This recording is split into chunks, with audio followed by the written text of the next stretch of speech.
Hello, you conscious manifesting souls, and welcome to this space and time. My name is Gabriel Lugo, and here I talk from self to self. Today I'm finally finishing this channeling about manifestation, or the materialization of thoughts, manifestation of thoughts into what we call reality.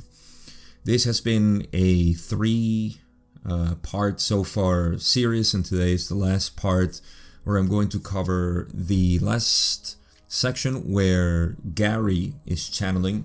For those who haven't listened to the other 3 podcast episodes, I highly recommend that you do, because it has been building up to this grand finale. And I don't have to revisit everything that we have talked about before, because it's the foundation to what we're going to talk about today. And I have to say that what I have today is what I call the collapse of thought and matter, subject and object, the collapse of duality. This is precisely what I teach in my course on the direct path. The third lesson is concerned with this, and is the mystical view of reality, where the relationship between separate things is vanished, goes away. You cannot anymore see the illusion of separateness, and this beautiful view of the world arises, in which there's not even the word connection here. There's no words. There's just awe and contemplation of what it really is, what all of this really is. There is no more sensations separate from anything else. There's just, everything is just one field of consciousness. So get ready for that, because this is the last part where Quo talks about this underlying reality. And even saying that is just, there's no words that I can say that really describe this. So with that in mind, this is the longest read of the whole channeling. Again, just a refresher, it started with Jim, then it went to Austin, then it went to Kathy or Trish, and finally now with Gary, who is the last one to speak about this subject as the channel for Quo. And it starts this way. They say, "We are those known to you as the principle of Quo, and we greet the circle once again through this instrument. We wish to give thanks to each who has spoken our thoughts on an exploratory question which has stretched the instruments to some degree, in the positive sense of growing and learning to go beyond. A thought is a very fundamental concept to consider, wrapped up so intricately into identity and illusion and the birth of the creation itself. On your level of experience, a thought moves across the screen of your inner awareness, contained within and known only to your mind. It would seem as its experience on its most fundamental level, in the intimate setting that for many of your peoples seems to occur within the head or the skull, where most of your entities find themselves in compulsive, unending, almost uninterruptible patterns of thoughts, one following the other."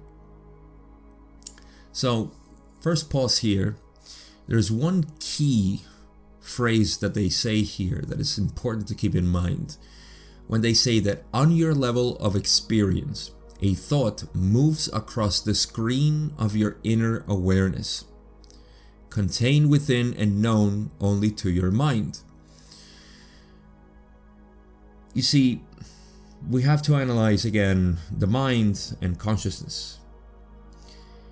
There's actually no difference between mind and consciousness, only that mind is the movement of consciousness. Considering the word consciousness being unlimited, immaculate, crystalline, all spaciousness, consciousness, the field in which everything appears. So mind is that which we consider to be made of thoughts and images and patterns of behaviors and everything we can perceive. You see, thought is a very elemental, let's call it particle. We could even say that the particle that we're so desperate looking for is a thought. A thought is the particle, the fundamental particle for all creation to exist. And we're going to explore that here in this last part of the session. So keep in mind that a thought moves across the screen of your inner awareness. You see, this starts to show the invalidity of the separate self, because the separate self is always built or constructed on the idea of thoughts, concepts, or behaviors, patterns of behavior, because we think we are that. We think we are something, and we are not something. We are. So that's why a thought moves across the screen of your inner awareness. You are not the thought. You're not even the inner awareness. You're everything. But the inner awareness is the key that holds everything. It's the space in which every object or form exists. So, very important to keep that in mind. A thought moves across the screen of your inner awareness. Okay.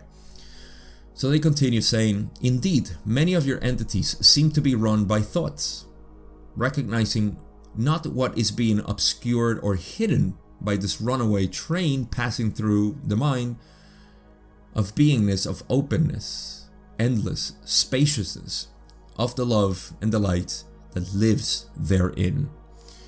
Thought on your level is an image, or a reflection, or a representation of some aspect of reality.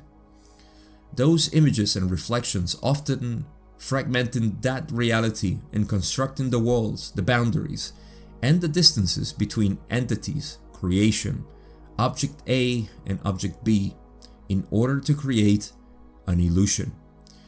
Much in the way as the questionnaire described, the thought seems to not be anything. And from the standpoint of separation, that is indeed often the case, whereby the thing being thought about seems separate in one way or another from the exercise of reflection through the process of thoughts. I feel, this is me pausing again, but I feel like every single paragraph, I mean, this is because obviously it caters to a non-dual me that is sitting here, this non-dual self that is speaking to the microphone. It's just so full of information here to just make a whole class out of one paragraph. But to make things a little bit short, let's begin with what they say, that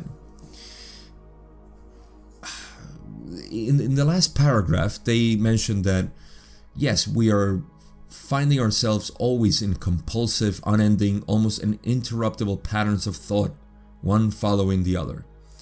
So it's just so beautiful.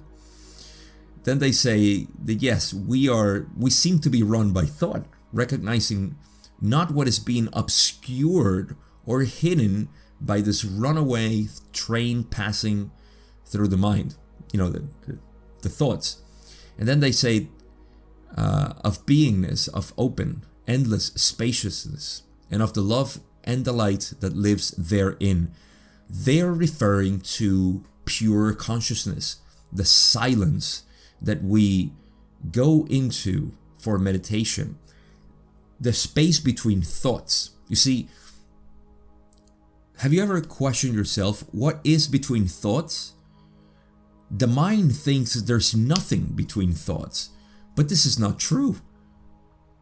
If there was nothing, then the thoughts could not be connected. Something is connecting the thoughts, and these thoughts are connected by consciousness. You are pure consciousness. So in this way, they are referring to that moment in which we realize our true self between thoughts, between the rambling that goes in our minds. And we see that that's who we are. We are the container of all thoughts, and all experience is made of this interaction between beingness and the separation of thoughts. You see, this is the two elements of the creation. Now, they continue saying that a thought at this level is an image or a reflection or a representation of some aspect of reality. Those images and reflections often fragmenting that reality, okay, the reality that everything is one, everything is just one being, but the thought fragments it. This is why in the East they tell you no mind, no thinking. Not because thinking is bad.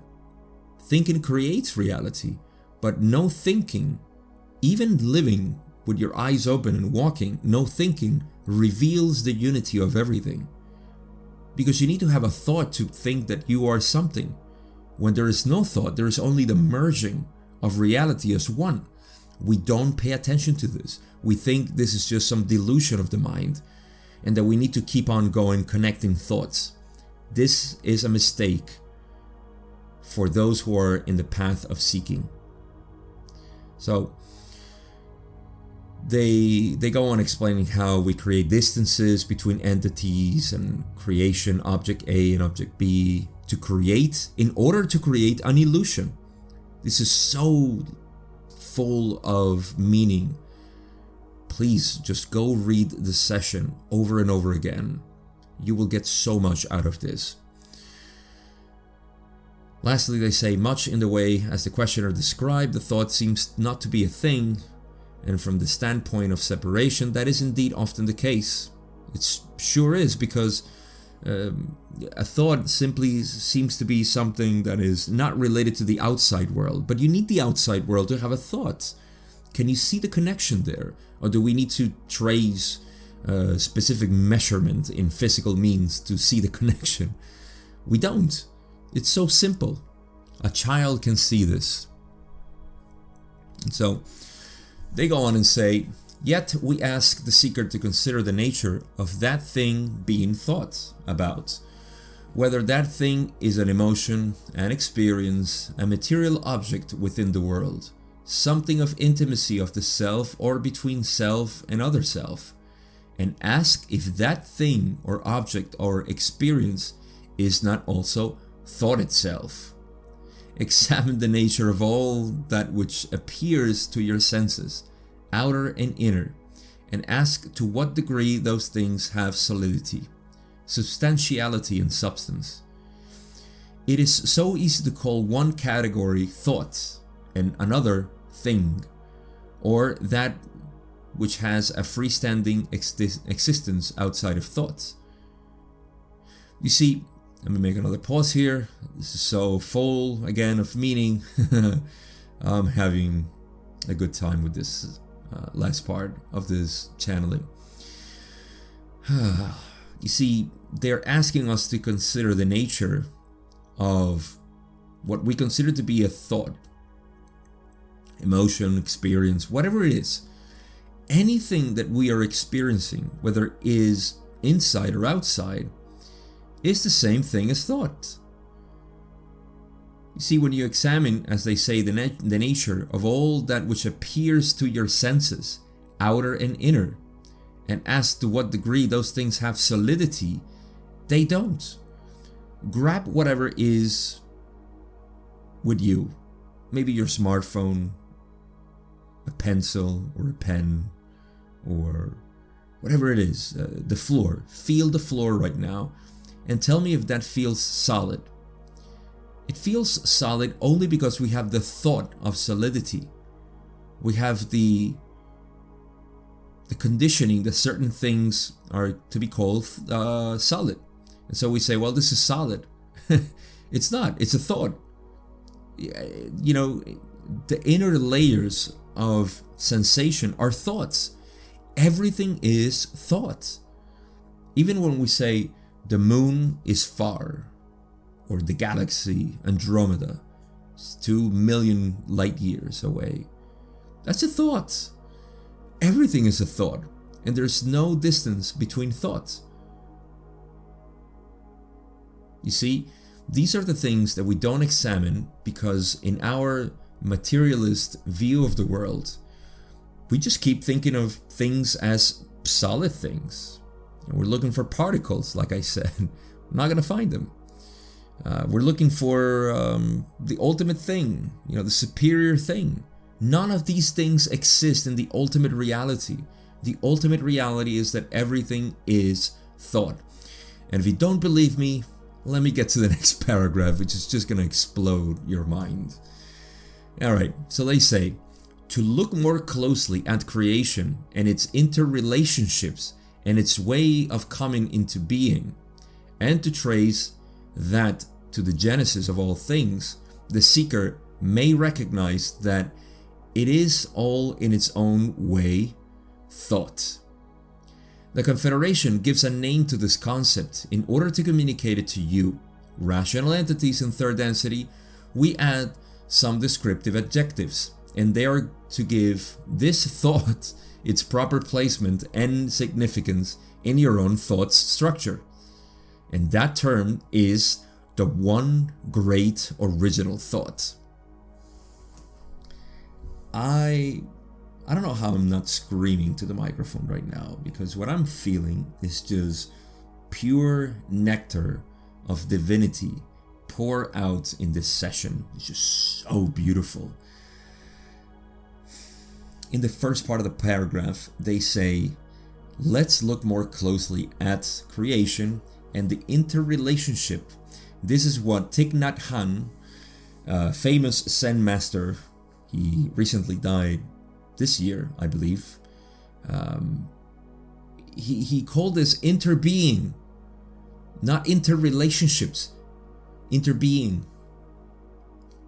I love that word, interbeing, because everything is connected. It's not that it's connected, everything is just one field. You see, you can't say that you're connected. Where does your arm end and your torso begins? It's just one connection. We can make the arbitrary distinction and say, well, here's where it ends, at the bone. No, it's the muscles. It's the tendons. But you see, there's just one body. So the whole creation, when you look at not material, but consciousness, this is the key giveaway. You look at the creation, at anything that is being manifested in front of you, whether that be a cat, a train, the room, whatever it is. All of this is consciousness. There is no thing. There is no distance. What's the distance between your hand and the moon? None, because you see them both at the same time. No distance. Is there any time? No, there's no time. There's only now.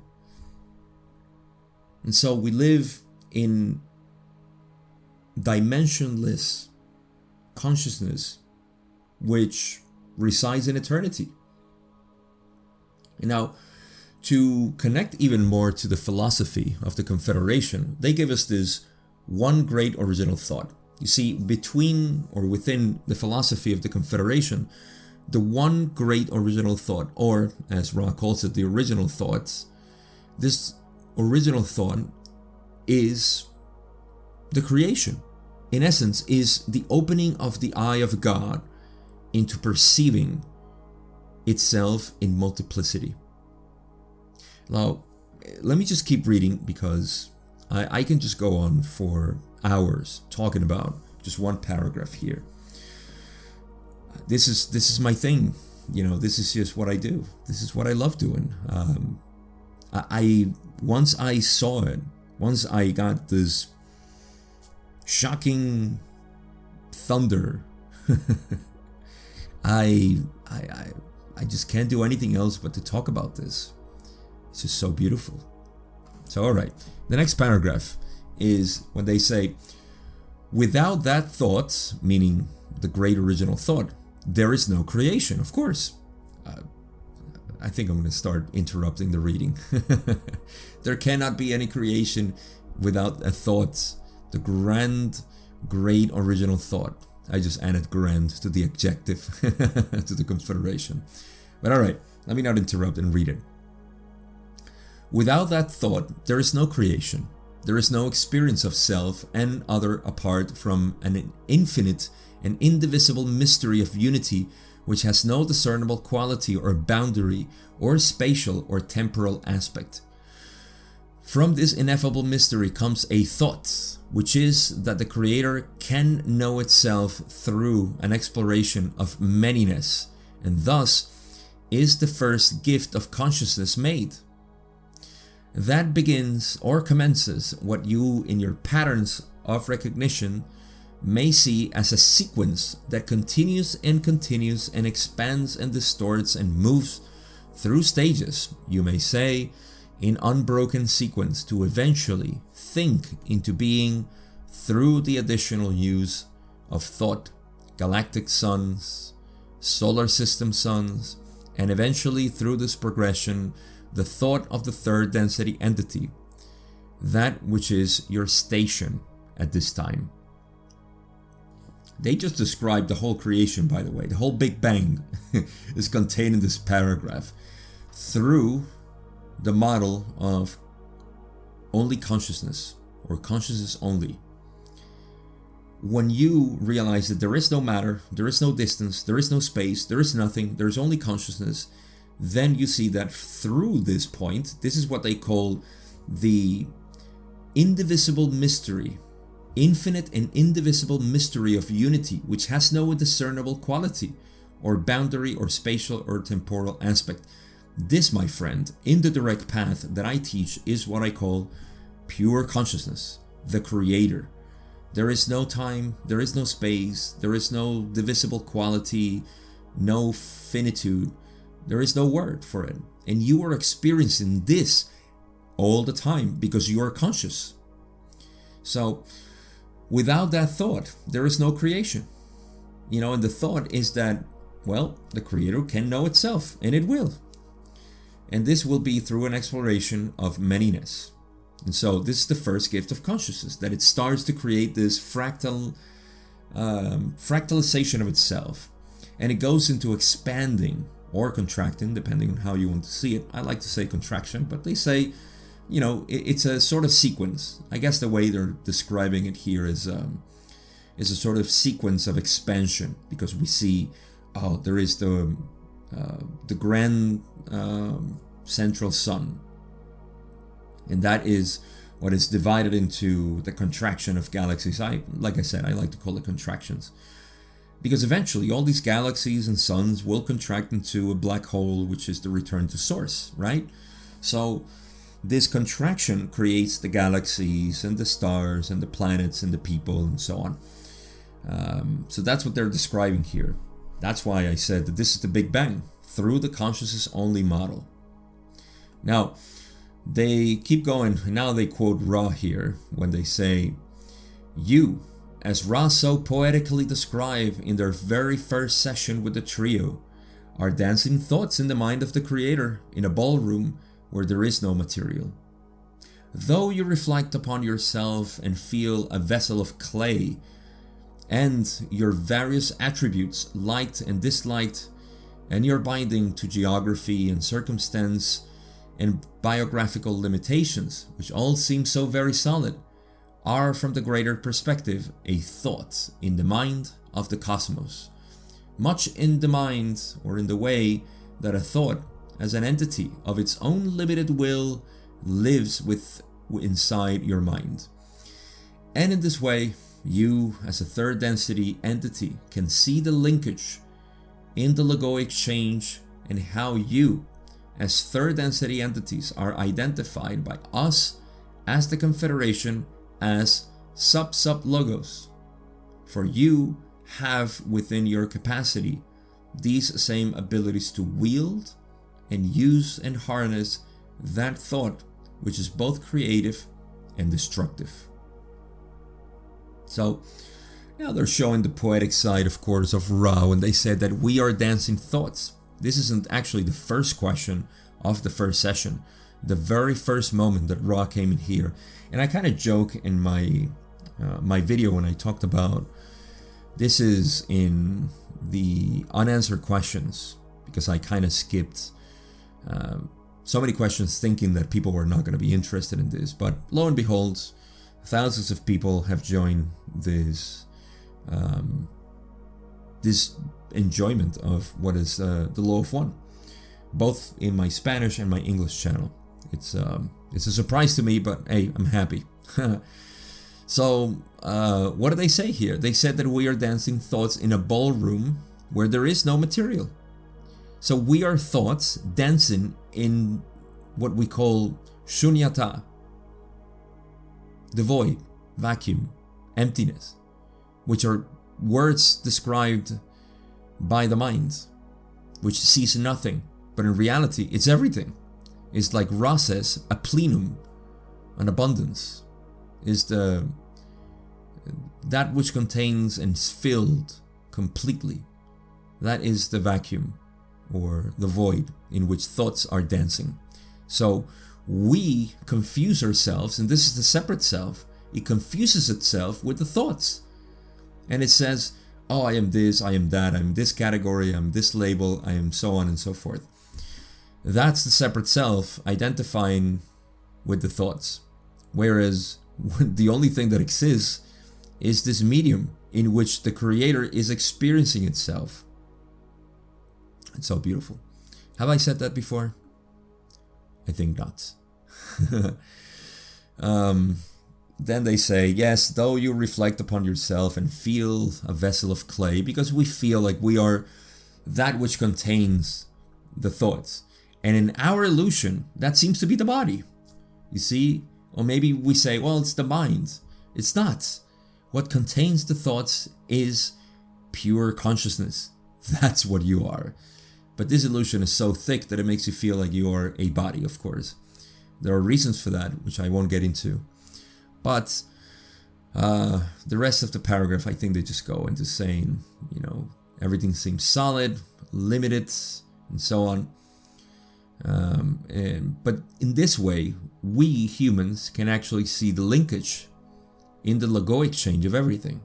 We see how everything is just connected through this idea of thought. All right, they go on and say, how does that thought become a thing? They ask.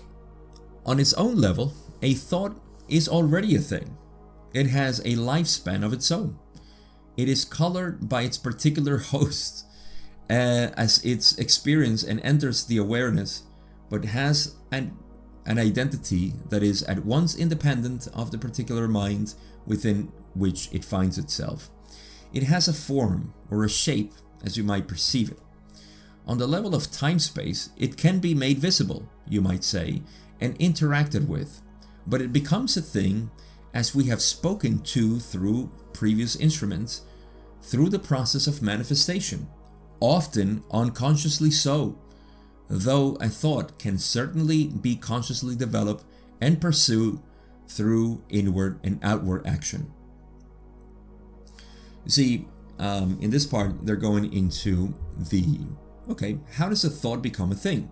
Well, first of all, a thought in its own level is already a thing.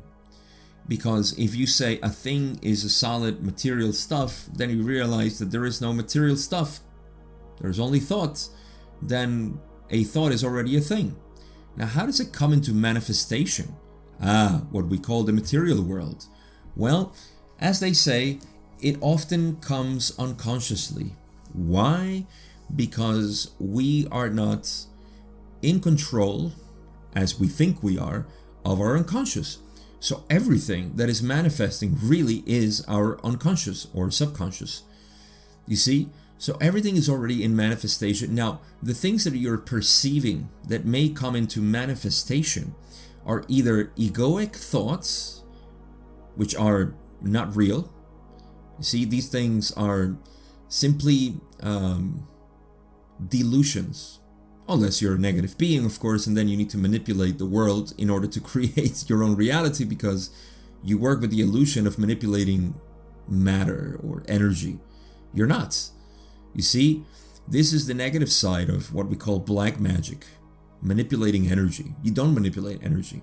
That's why in Hinduism, siddhis are well known. Siddhis can be translated as magic or powers.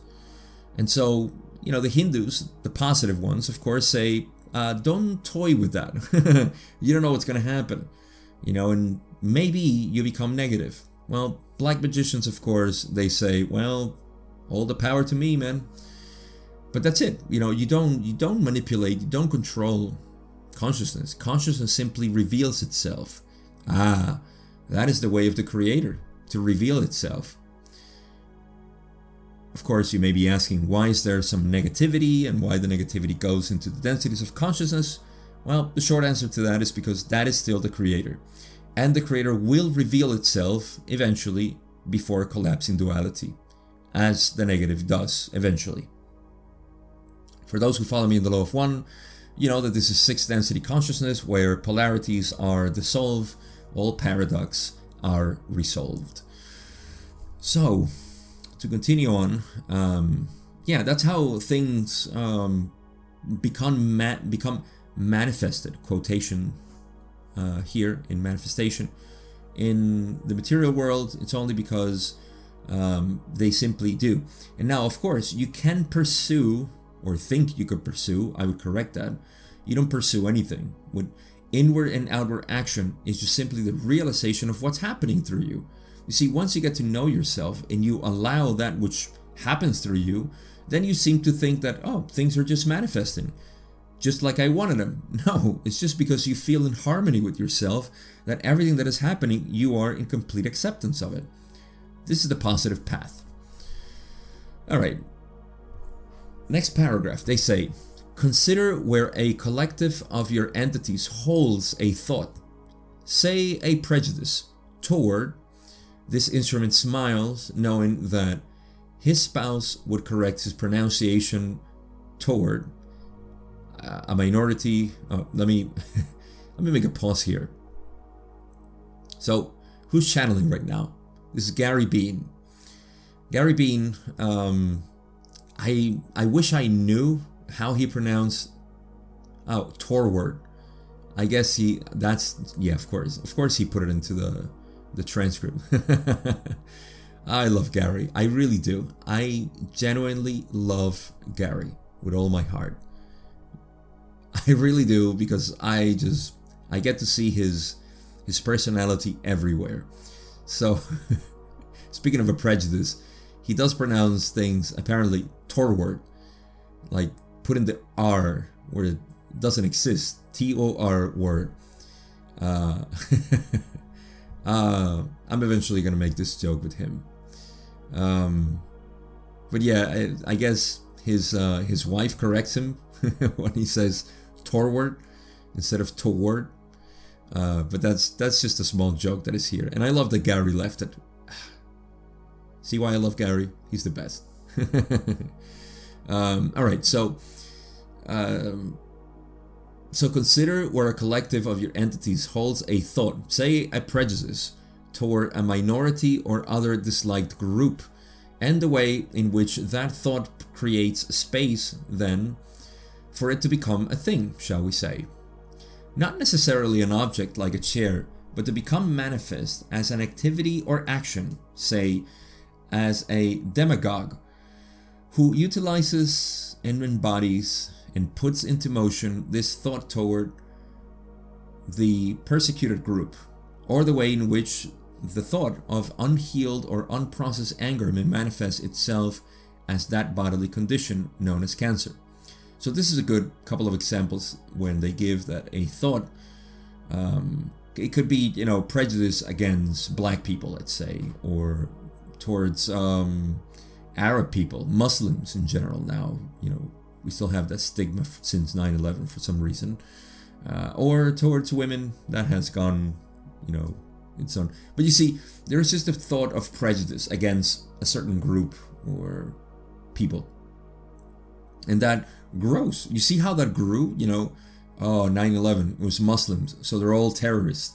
That's a thought, and you see how it manifests because we give power to it. It's it's an absurd thought, but you can see how everybody, when they're unconscious, when there are people who are asleep, let's call it, no offense to the people who are asleep, of course, they're just unaware of the truth, the truthness of reality.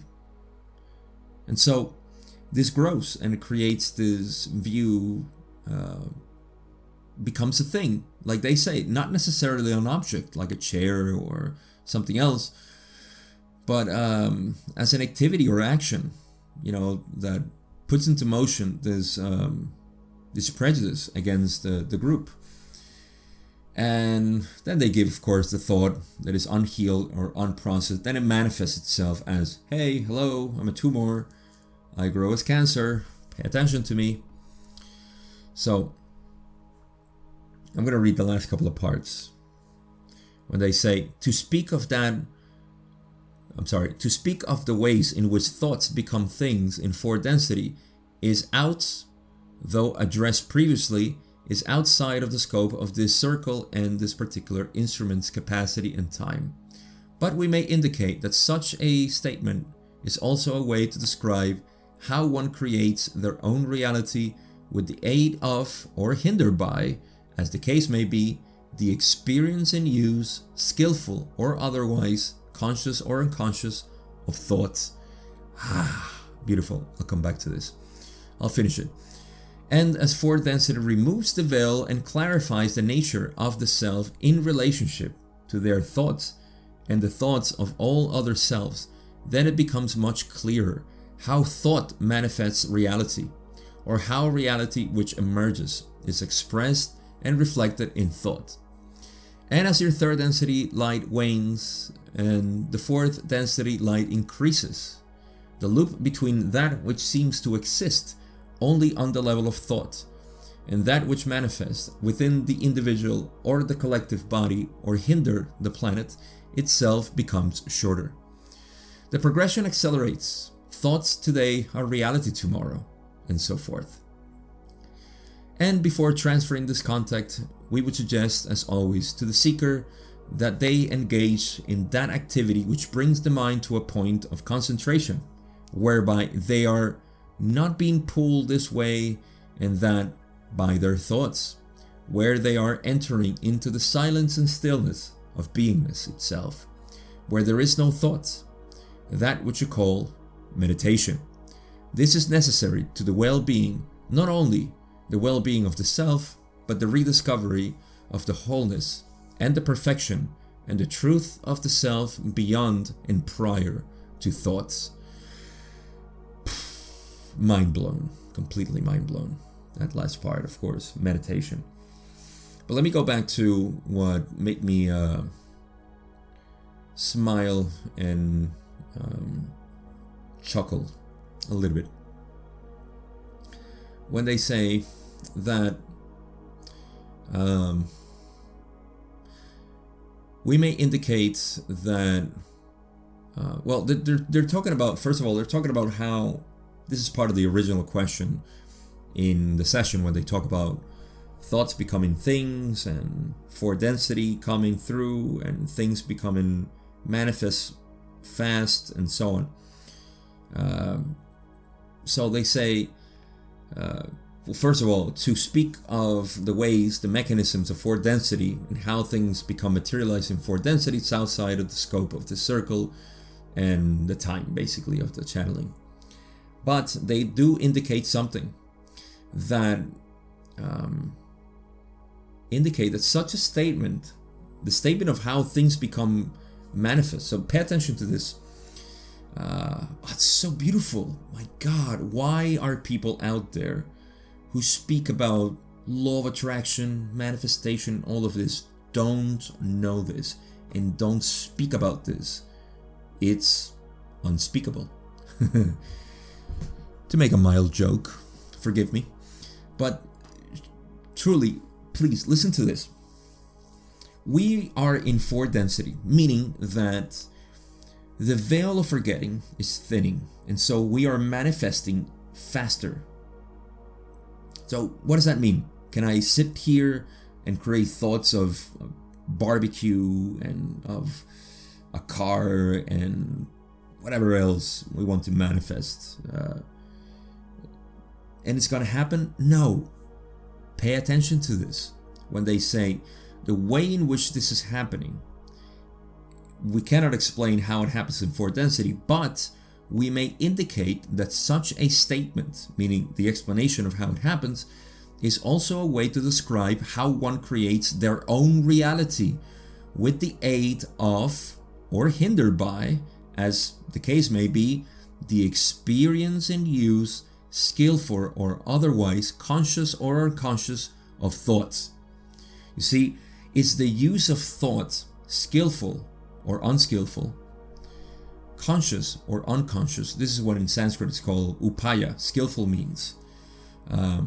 How you use your mind and your consciousness of things to enjoy reality. I already spoke about the positive path being simply that which accepts all that there is. So you may be aided or hindered by the experience and use, whether by skill or unskillfully, of thought. So this is acceptance.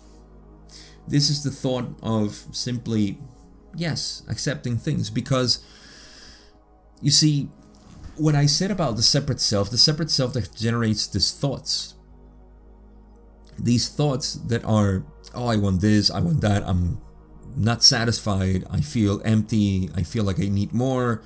All of this is not true. You cannot have more than this. This is all there is. I mean, reality is all there is. And you are that. So how can you possibly want more? It's impossible. So you cannot possibly want more. What you can is give from abundance. That is possible because this reality is, if anything, abundant. And because there are so many people out there who think they need more, you can give out of this abundance. You see how this works? Can you please take a moment of your time, pause this podcast and see in your mind how this works? There is the thought of scarcity. And that is the one that is driving us crazy. And then there is the thought of abundance, of saying, I want to give out of my own being. This is what I give. This is what I love talking about, doing, creating, whatever it is. You give from this hand of abundance. That's what generates the manifestation. Now, how do you potentiate this? They already said it. Meditation, my friend. Because meditation is going to bring you to that space between thoughts. This is what we call no mind. No mind doesn't mean that you're dead, that you're unconscious, as it were. Like when you're in deep sleep, and you have no memory or anything, and you're there. No. This space between thoughts is consciousness, and you are living it moment by moment. But it's clouded, like they said in this session, by thoughts. It's clouded by the runaway train of thoughts. The more you get familiarized with the state, the more you can live from this place of abundance. Because thought in and of itself seems to be separate, at least from this perspective of third density. So all you have to do is sit in meditation, revisit that sensation of being there. And, to tell you that something comes out of meditation, it's like saying that more space can come out of more space. That's ridiculous. Makes no sense. Space is already space. So space is already spaciousness, or spacious. So you cannot make more space within space. Likewise, you cannot say that something comes out of this silence, this stillness of the meditator. The only thing that comes out is what is already. This whole creation is silence. And that's why the only way in which you can enjoy reality is in silence. Or, as we could call it, contemplation. Now, to finish it up, because it was a beautiful session, I will read the rest, where they actually go back to gym. Legendary Jim finishes up the channeling. And they say, before channeling to Jim, at this time we take our leave of this instrument, that would be Gary, and transfer our contact to the one known as Jim. We are those known to you as Quo, Adonai. I am Quo and am again with this instrument. This is Jim now channeling. We are most pleased with the progress that each channel has made this evening in transmitting our thoughts that are regarding how your thoughts may become things. I love their way of playing with the words. As you become more and more the one creator, your thoughts become your experience as they guide you through this octave of being.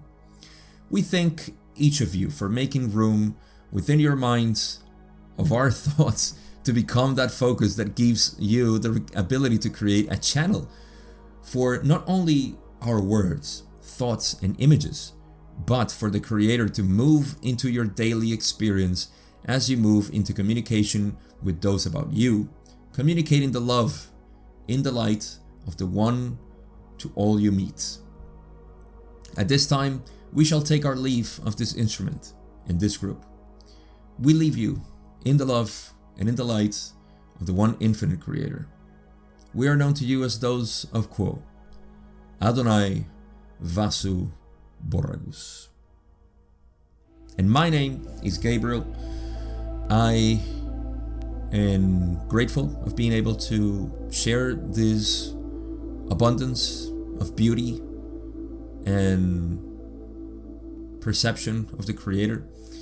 I hope this was helpful as usual, that it opened your mind a little bit more, or if anything, it silenced it. I thank you for listening again. And with nothing else to say, I love you, my other self, and I'll catch you on the next one.